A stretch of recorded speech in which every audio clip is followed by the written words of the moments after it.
Her dad's only rule, no black Would you men. want to The man she's marrying, get darker dinner than them sometime? all. I'd like Now that. he's asking her father for his blessing.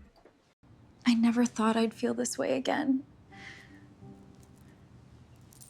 You don't have to say anything. Before we dive in, make sure to hit subscribe, tap like and share this video. The more voices we reach, the louder these stories become. And drop your city in the comments. Let's see where love finds us. Brielle Hart could feel her father watching her before she even stepped into the dining room. The mirror at the end of the hallway had already betrayed her. Soft, golden light catching on the cling of her dress, the way the fabric hugged her thick hips, the curve of her waist, the line of her cleavage. She'd stood there too long, staring at herself, trying to decide if she looked like someone who would make her father proud or someone who would make him angry. She'd settled on a dark green wrap dress that crossed over her chest and tied at her waist. It made her hazel eyes look almost golden, and her long, wavy blonde hair spill over her shoulders like something out of a commercial. She'd added a small necklace, a thin gold chain that sat at the hollow of her throat, and clear lip gloss. She looked grown. Not like the girl who used to curl up on the couch with her dad to watch old westerns. Not like the daughter who used to run barefoot in the yard. She stepped into the dining room anyway. Her father, Richard Hart, sat at the head of the table like he'd been carved into it. Broad shoulders, thick jaw, his dark hair greying at the temples but still cut military neat. He hadn't taken off his work shirt yet, still in his collared button-down, the company logo stitched over his chest. The smell of grilled chicken and roasted potatoes should have made the room feel warm. Instead, it felt tight. Her mother, Elaine, moved soft and quiet between table and kitchen like she always did, placing the salad bowl just so, refilling the water glasses. Elaine's eyes flicked up when she saw Brielle, lingering on the dress, the heels, the curled hair. Something like a warning flashed there, but it died quickly. Her mother rarely finished a conflict she started. Her father's eyes travelled from her curls to her neckline to the hem of her dress, which skimmed her thick thighs. He didn't say anything at first. He just stared. Brielle forced a little smile and pulled out her chair. "Smells good, Mom." "Thank you, honey," Elaine said, too fast. "You look nice. Going out with the girls again?" There it was, the question she'd been rehearsing answers for all afternoon. Not exactly. Brielle's fingers found the napkin and twisted it in her lap. "I'm meeting someone." Her father's fork paused halfway to his mouth. His eyes sharpened. "Someone." The word landed heavy between them. "Yeah," she said, trying to keep her voice steady. "A guy." Elaine's shoulders rose on a silent breath. Her father set his fork down very carefully like he was putting away a tool that could break something. "What guy?" "Dad, what guy?" She swallowed. She could feel the line she was about to cross. For a heartbeat, she thought of lying, saying Mike, or Josh, or any of the boys her father wouldn't look twice at. Boys who made dumb jokes about her curves and bragged to their friends but never listened the way Malik did. Malik. Just thinking his name softened her. His deep, warm laugh. The way he called her Bree, like it was the most natural thing in the world. The way he never made her feel like she had to shrink herself to be acceptable. Her body, her voice, her opinions. She lifted her chin. "His name is Malik." Her father's jaw ticked. "Malik? What?" "Malik Johnson. We met at the bookstore. He works there part-time and—" "How old is he?" Richard cut in. 24. "Where's he from?" "Born here. His family's from Atlanta before they moved." Her heart thudded hard. She knew what was coming. "He's studying architecture at the community college, night classes. He's really—" "What does he look like?" her father asked, even though she knew he already had a picture in his mind. The way he asked it made it clear the answer wasn't about height or hair colour. She went suddenly cold. "Dad," she said quietly, "you already know what you're asking." "I want to hear you say it," he replied. His voice was calm and flat, dangerous. "I want to know what kind of man is picking up my daughter tonight." Brielle glanced at her mother. Elaine's eyes were fixed on the tablecloth, fingers worrying the edge of her napkin. "He's black," Brielle said, her voice barely above a whisper. "Malik is black." The silence after that was suffocating. Her father leaned back in his chair. Something shuttered in his face, like a door closing. "No, no," she repeated, heat rushing to her cheeks. "What do you mean, no?" "I mean you're not going," he said. You're not bringing some black boy into this house. You're not getting into his car dressed like that. You're not going to sit across from him in some restaurant where people who know me will see you. No. The words hit her in quick, hard blows. She stared at him, at the man who used to lift her onto his shoulders and cheer at her school plays, who used to call her his golden girl. You don't even know him, she said, her throat tight. You don't know anything about him. He's kind. He's respectful. I know enough, her father snapped. I know the world we live in. I know what people will say. I know how this ends. And I'm not having it. Not in my house. Not with my daughter. Richard, Elaine murmured, finally. Maybe we should. You stay out of this, Elaine, he said, not even looking at her.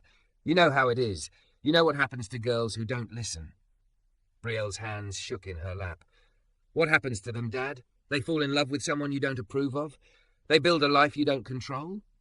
His eyes flashed. They get hurt, or worse, they get dragged into someone else's mess. You think he doesn't know what he's doing? A man like that sees a girl like you. His gaze swept over her body again, bitterly.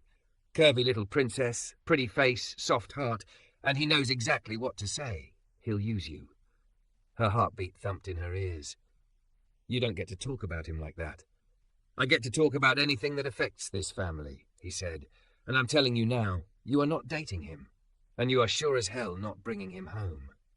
Brielle felt something crack inside her, a seam that had held for years, straining under the weight of unspoken rules, finally splitting. So that's it, she said. It's not about who he is, it's only about his skin. It's about what comes with it, Richard shot back. It's about trouble, it's about reputation, it's about how things look. We have worked too hard to build what we have for you to throw it away on. On a black man, she finished for him, the word tasting like ash. Just say it, Dad. You don't want a black man in your family. He stared at her, chest rising and falling. I will not allow it, he said finally. You want to be angry? Be angry. You want to think I'm the villain? Fine. But as long as you live under my roof, you will not bring a black boyfriend into this house. You will not date one. You will not marry one. End of discussion. Her chair scraped back before she even realized she'd stood up. Then maybe I shouldn't be under your roof, she said, voice trembling. Elaine made a small, broken sound. Brielle wiped at the hot tears slipping down her cheeks, smearing her gloss. I'm not some doll you can position in your little picture-perfect life, Dad. I'm not your trophy. I'm your daughter, and I refuse to live small just so you can feel comfortable. Sit down, he said, low and dangerous. We're not done. I am, she whispered. She turned and walked out, her heels clicking hard on the tile, each step a heartbeat she refused to surrender. She could feel his eyes burning into her back, feel the weight of years of his expectations clinging to her like a second skin. But as she reached the hallway, her phone buzzed in her clutch. A message from Malik. Outside when you're ready. No rush. I'm not going anywhere. She pressed the phone to her chest, eyes closing for a moment. Her father's voice echoed from the dining room, harsh and unforgiving. If you walk out that door, don't you dare bring him back here. Not ever. She stood there in the narrow hallway, caught between the man who had raised her and the man who had simply listened to her. Between the life where she fit perfectly into someone else's rules and the life where she might actually belong to herself. Her pulse pounded. Brielle opened the front door. Cool evening air brushed her skin, lifting the ends of her blonde waves. At the curb, under the street lamp, Malik leaned against his car, tall, steady, phone in his hand. When he looked up and saw her, his whole face softened into a quiet smile, like she was the only person in the world. For a second, fear roared. Her father's words, the threat, the rule. But underneath the fear was something stronger. Not rebellion, not spite, truth. She took a breath that went all the way to her toes and walked toward him, her thick, curvy body moving with a determination she hadn't known she possessed. With each step, her father's voice faded just a little, and Malik's presence grew clearer, warmer. When she reached him, he searched her face. You okay? No, she said honestly, her voice still shaking. But I'm here. He nodded slowly. You want to go somewhere quiet? We don't have to do dinner. We can just drive. Talk. She looked back once at the house, at the front window where she could almost feel her father's stare, even though the curtains were drawn. Then she turned away. Yeah, she said, meeting Malik's eyes. Let's just drive. He opened the passenger door for her like she mattered, like she wasn't a problem to be managed, but a person to be cared for.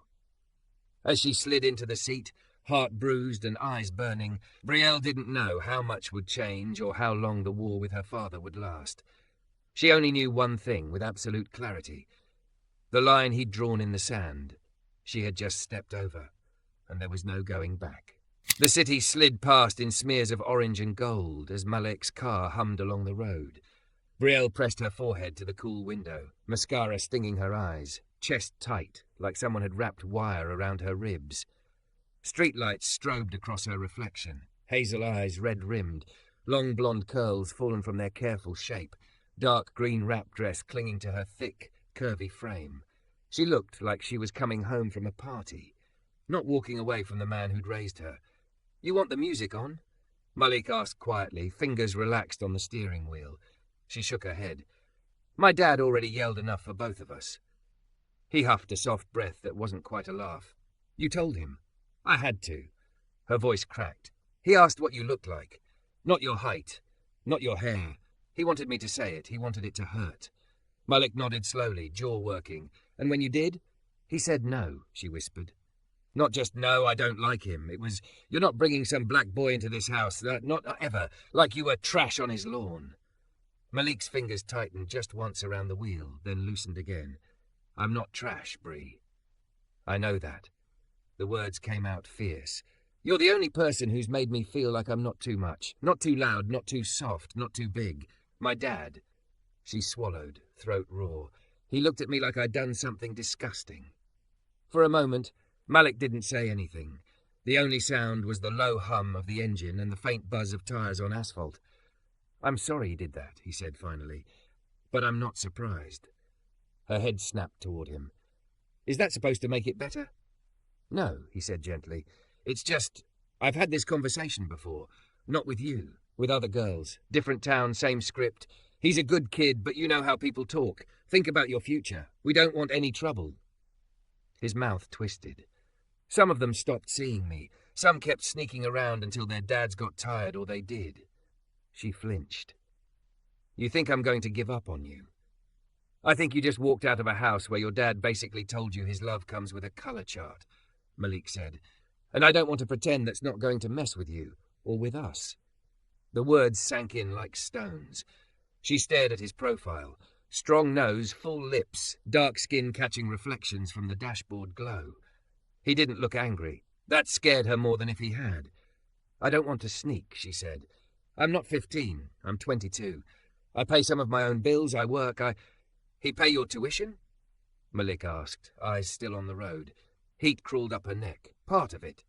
"Your car insurance?" She hesitated. "Yeah." "Health?" he pressed softly. She looked down at her hands, at the way her thick thighs pressed together under the dress. "Some." "Then he still thinks he owns your choices," Malik said. "And if being with me makes him yank that leash." He blew out a breath. "I need to know you're choosing this because you want me, Bree, not because you want to prove something to your dad." "I do want you," she said, the words escaping before the fear could catch them. "Do you have any idea how terrifying that is?"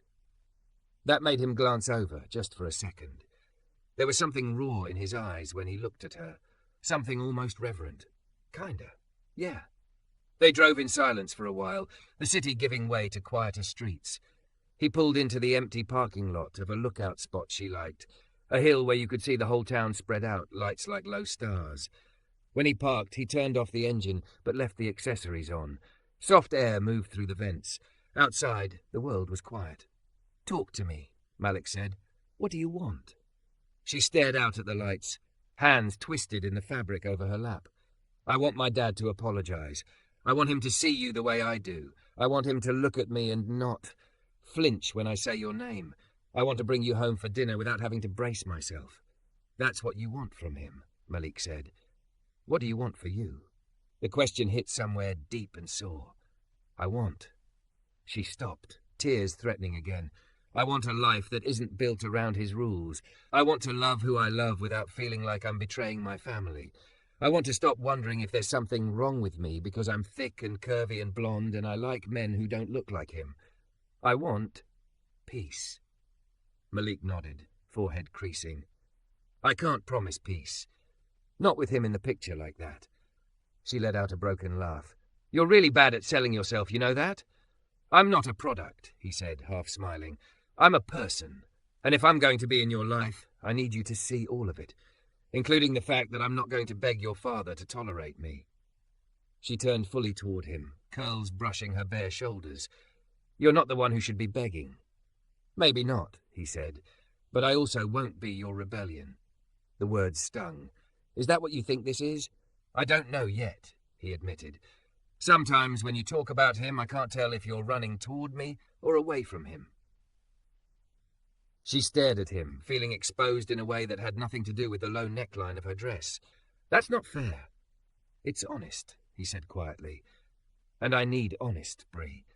Because if we keep seeing each other and your dad keeps doubling down, this is going to get harder. Holidays, birthdays, weddings, kids. He hesitated on that last word like it had slipped out too soon, then let it stand. If we go long term, he's not just a guy you had a fight with. He's the grandfather who refuses to hold his grandkids because of their skin. Her stomach dropped. She hadn't let herself picture that far ahead. The image landed like a weight. Her father staring at children who looked like a blend of her and Malik, refusing to open his arms. I can't imagine him doing that, she whispered. Can't or don't want to? Malik asked gently. Her throat closed. He reached over, slow and careful, and took her hand. His palm was warm, rough from work. Look, I'm not saying walk away. I like you. His mouth softened. I more than like you. You're stubborn and soft-hearted, and you talk with your hands, and you eat fries like they wronged you personally. You make me think about Sunday mornings and joint bank accounts and teaching some curly-haired kid how to parallel park one day. She stared at him, dizzy at the honesty of it. But if we're doing this, he continued, we do it with our eyes open. That means you're going to have to decide what to do about your dad. Not for me, for you. What if I lose him? She whispered. He squeezed her hand. Then you lose him, and that would suck. I won't lie, but you can't control what he chooses. You can only control what you do with your one life. He paused. And if you keep trying to split yourself in half so nobody gets mad, you're going to bleed out in the middle. Tears spilled over. Why do you talk like that? Like what? Like you've already lived this, she said. His gaze dropped for a moment. Because I have, my sister. Different details, same story. Her boyfriend wasn't black, he was Latino. But her high school boyfriend might as well have been me, the way my mom talked. She chose him. She lost a lot. She also got herself back in the process. He looked at Brielle again. Their relationship didn't last, but the way she stood up did. It changed her. So you think we're not going to last? The words came out brittle. I think we have a shot, he said, steady. But even if we don't, you still need to figure out who you are when your dad says no to something that matters most. His thumb brushed the back of her hand, and I'm not going to be the one who decides that for you. He wasn't letting her off the hook. It hurt, and somehow felt like respect in the same breath. Brielle leaned her head back against the seat, staring at the car ceiling. He's going to make my life hell. Probably, Malik said. You're not helping. He smiled faintly. I'm still here. That has to count for something. It does, she said, voice small. They stayed there for a long time, just holding hands in the quiet car while the town glittered below. No neat answers, no magical fix, just two people in the middle of a storm neither of them had started. Later, when Malik drove her back, he parked 2 houses down so her father wouldn't see his car. It was a compromise that tasted like defeat. Text me when you're inside, he said as she unbuckled her seatbelt. She leaned over and pressed her forehead to his, breathing him in. Soap, a hint of cologne, paper and dust from the bookstore. Thank you for not walking away. I'm stubborn too, he murmured, almost smiling. Must be why I like you.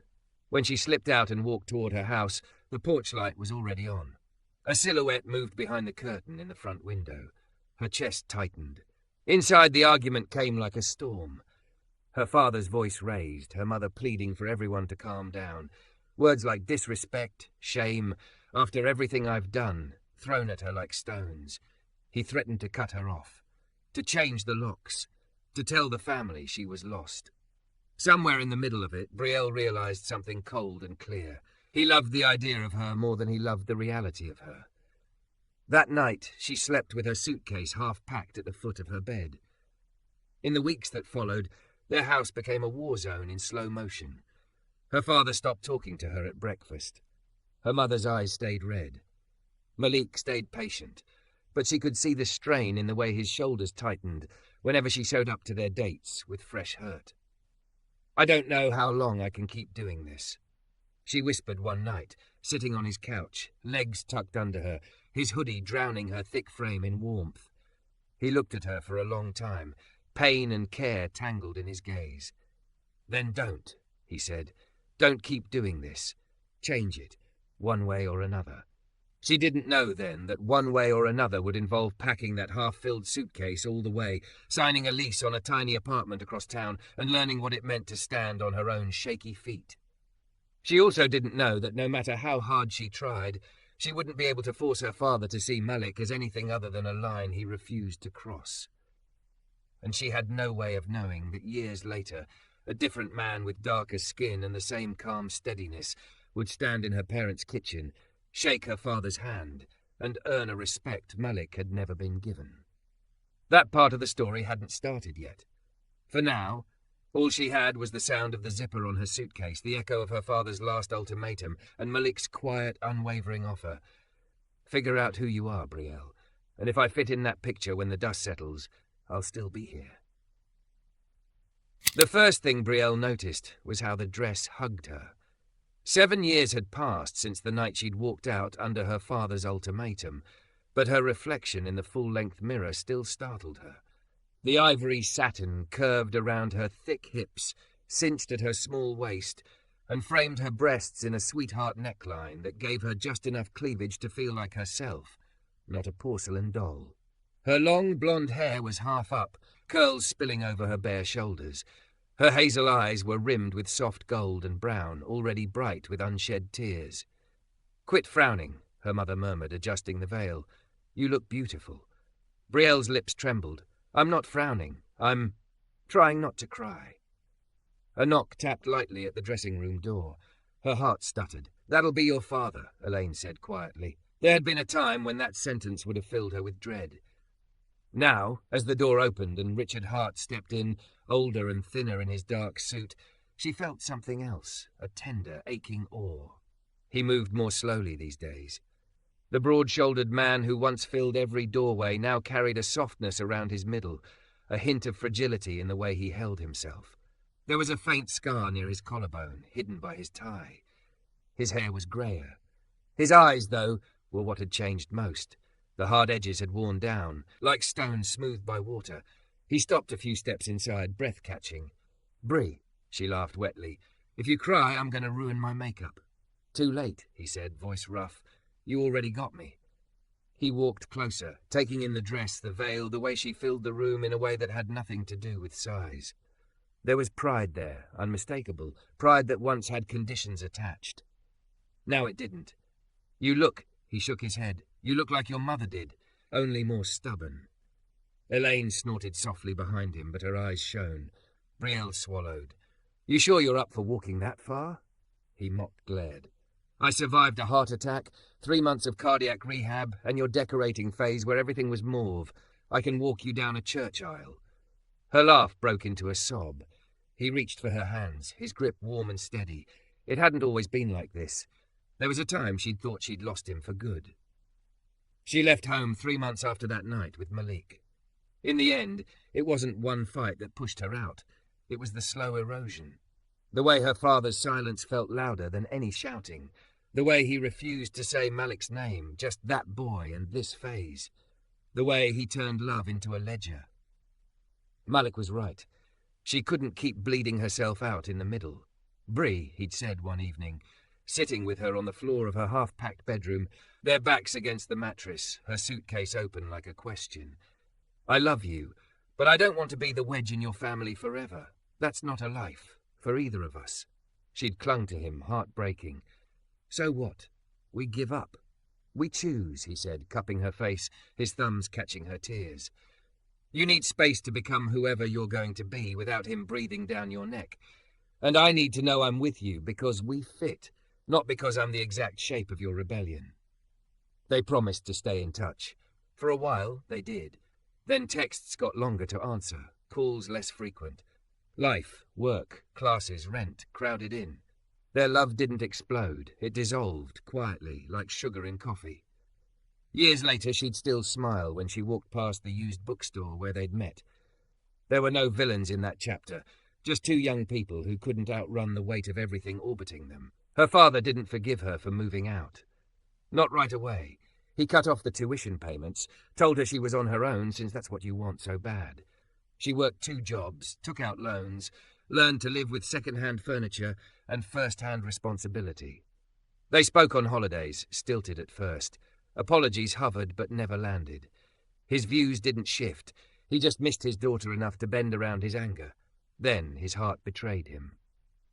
It happened on a Tuesday. Brielle was at work, designing a brochure for a local clinic, when her phone buzzed with her mother's number. She almost declined it, deadline looming, until she saw the second call, and the third. When she answered, Elaine's voice was high and thin. "It's your dad. He collapsed at the hardware store. They're taking him to St. Mary's. Please." She didn't remember getting to the hospital, only the way her hands shook as she slapped her car into park.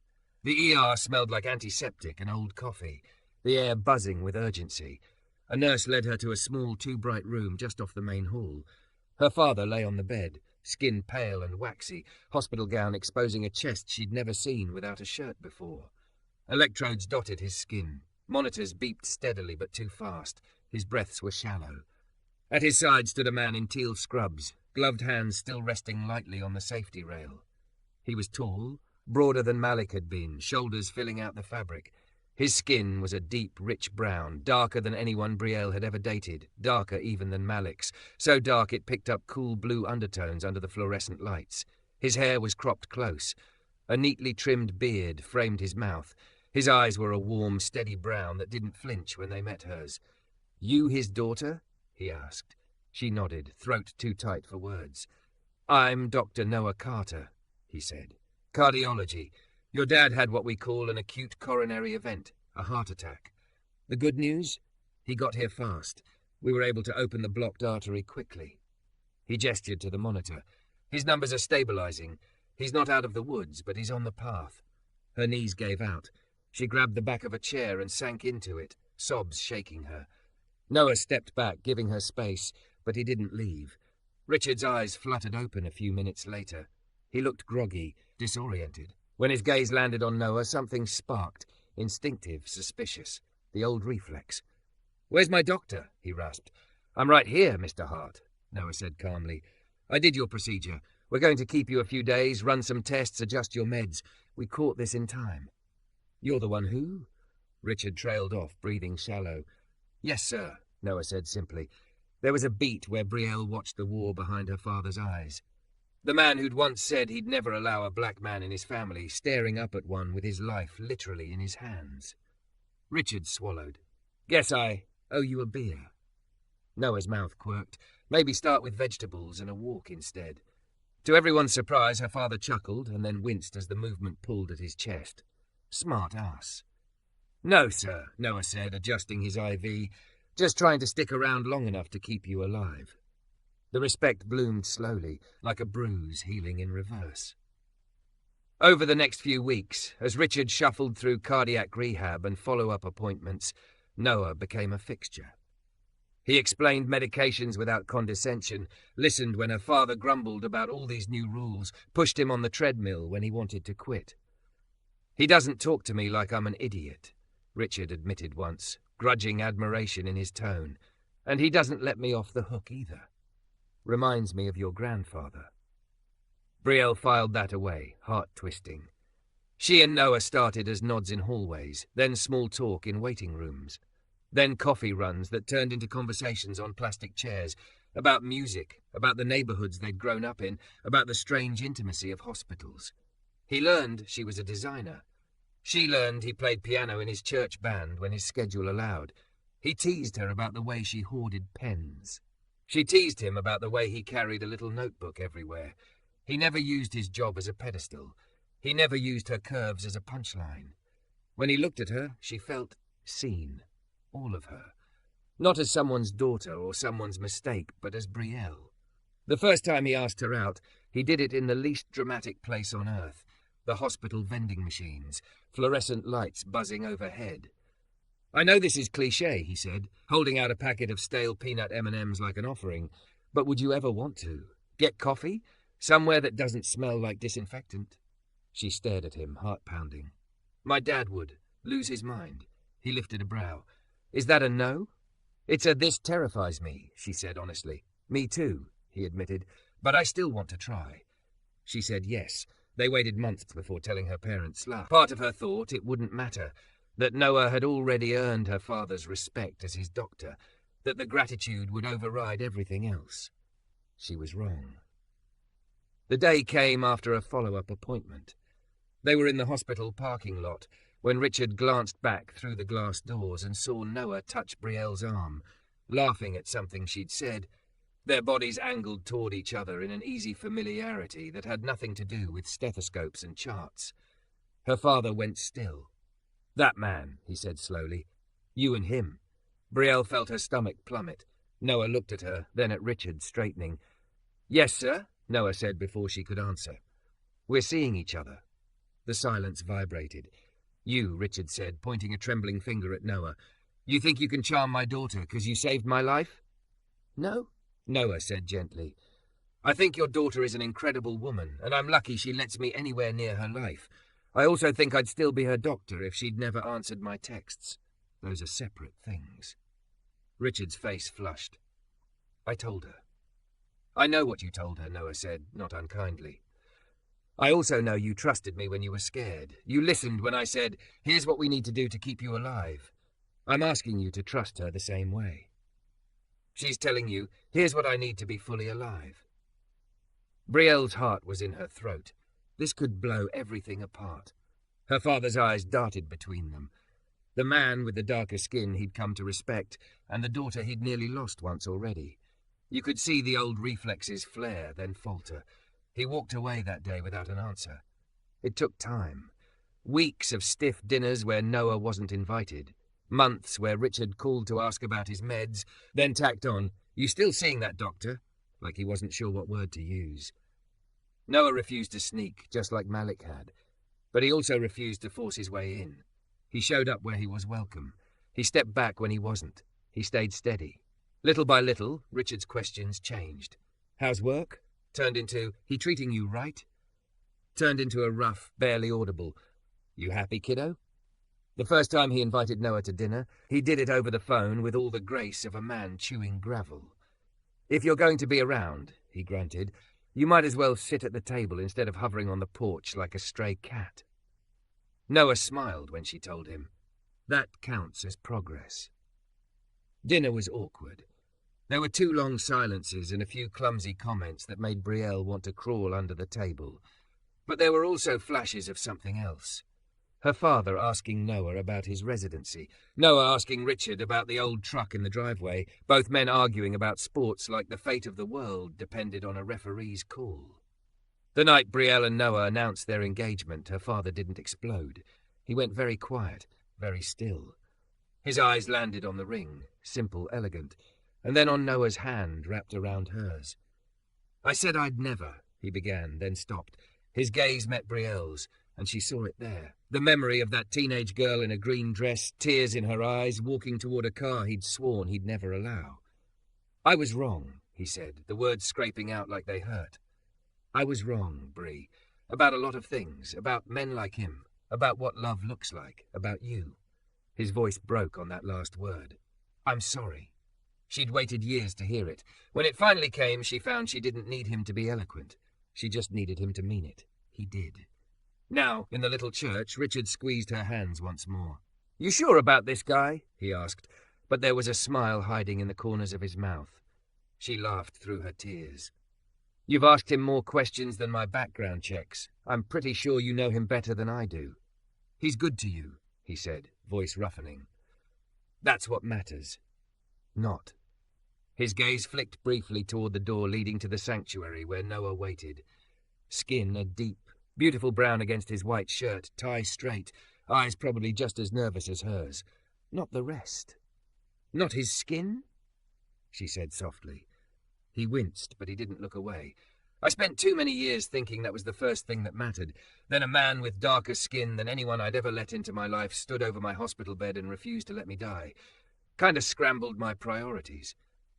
A tear slipped down her cheek. Dad, he cleared his throat, I can't change the past. I can't give you back what I took from you and Malik. I can't make up for every time I made you feel small because of who you loved. He lifted her hand to his lips, pressed a kiss to her knuckles like he used to when she was little. But I can walk you down that aisle today and tell you in front of God and everybody that I trust you and that I respect the man you chose, all of him. Her chest ached with a sweet, painful fullness.